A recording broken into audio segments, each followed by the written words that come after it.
Un bo número de persoas asistiron este mediodía nos xardíns de Vallinclán ao acto organizado polo Concello en conmemoración do Día da Galiza Mártir, que lembra cada 17 de agosto o fusilamento do intelectual e galeguista Alexandre Bóveda.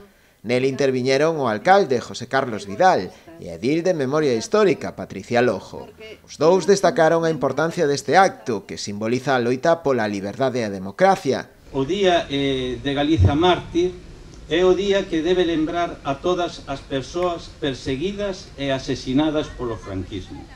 Nestes tempos que corren tan perigosos para a democracia, a figura de Alexandre Bóveda é moi importante para todo o país. O acto serviu ademais de recoñecemento a outra figura, neste caso local, que perdeu tamén a súa vida por defender os valores da democracia.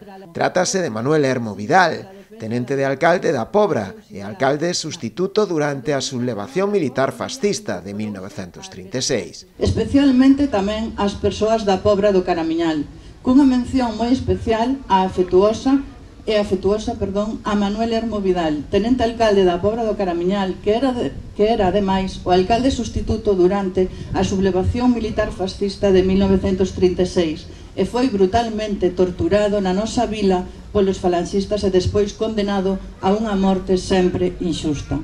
Sen eles, sen elas, non seríamolo que somos, nin estaríamos hoxe aquí reunidos. O acto rematou cunha ofrenda floral ante a escultura homenaxe ás vítimas da ditadura franquista, realizada polo artista local Manuel Teira.